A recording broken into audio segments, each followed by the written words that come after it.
was so good.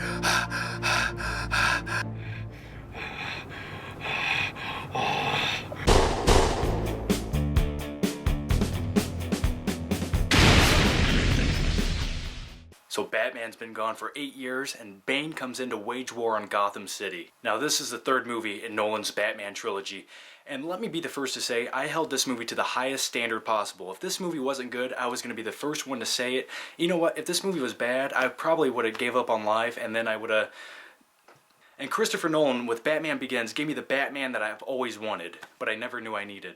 Now in The Dark Knight Rises, we get an all-new villain, Bane, played by Tom Hardy.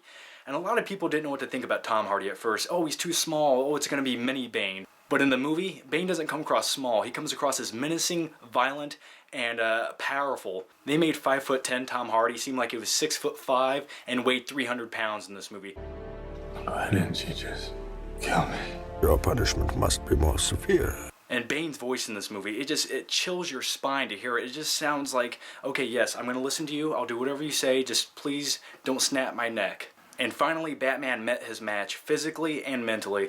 Bane is Batman's superior when it comes to strength and just pure brutality. I've buried enough members of the Wayne family.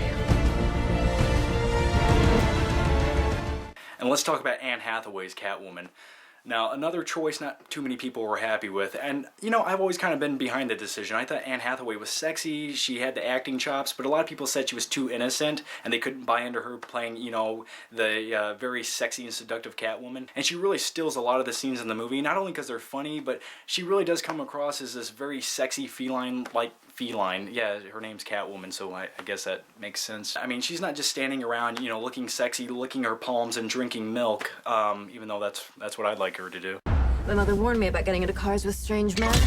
This isn't a good. And Christian Bale, who plays Batman, well, in this movie, compared to all the other movies, you get the best sense of who Bruce Wayne is, and you get the most character-driven Bruce Wayne that you've seen out of all the movies. You know, you see him at a high point and a low point, and you really get Batman without the mask on throughout this movie, if that makes any sense. Maybe not, but I guess that's Bruce Wayne. But you get the true Bruce Wayne. You don't get that fake playboy billionaire.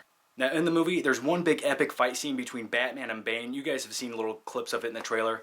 Well, I'm not going to spoil anything, but that scene had me on the edge of my seat. It was one of the best fight scenes I've seen in maybe all my life, and I'm not just saying that because I just seen the movie. My palms are getting sweaty, and you really seen Batman meet his match. Not everything.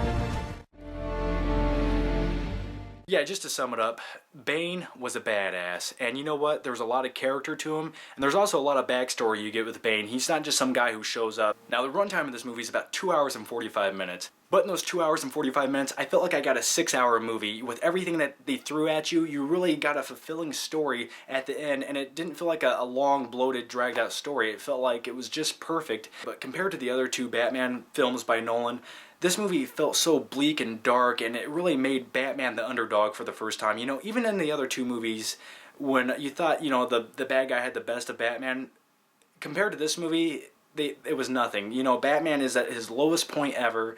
The city is held at ransom, and there's no hope, and you feel like that. It's almost like Schindler's List meets Batman.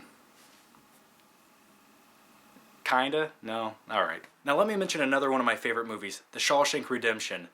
This movie's very much like that, except it has Batman in it, and it has that emotional-filled drama there, and there's also a lot of other similarities there, but I watch the movie and then think about it in your own head, and you'll notice the similarities. My name's Morgan Freeman.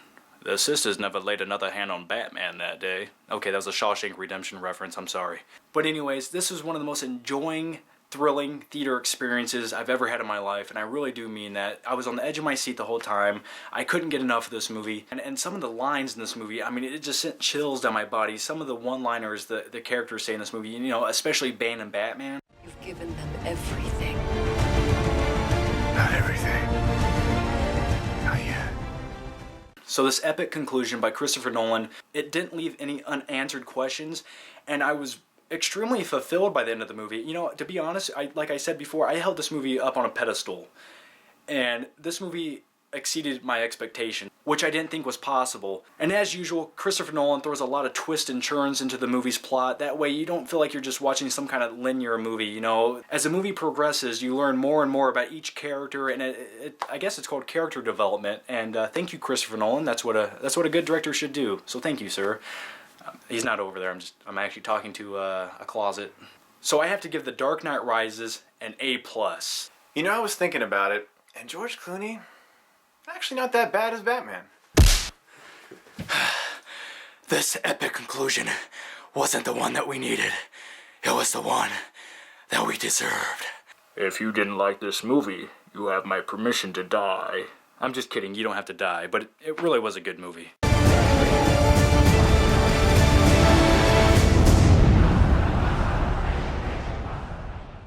So as you guys could probably tell throughout the review, I'm not actually at my house. I'm at my buddy Stuckman's house here, and in a couple days, say hi.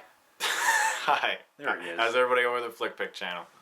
They're doing good. I speak Good. for you. Good. And amongst you. In a few days, we're going to have a big spoiler-filled discussion video talking all about The Dark Knight Rises in depth, very detailed. We have a lot of opinions. We're both fanboys. Hardcore. Yeah, we both cried at the end of the movie. So anyway, guys, in a few days, make sure you check out that video. He'll have it on his channel. I'll have it on my channel. And until then, I'll see you guys later. The sins you committed against mankind. And now, my favorite line from Batman and Robin. I used to see you. Yeah, that was my Arnold Schwarzenegger impression who played Mr. Freeze.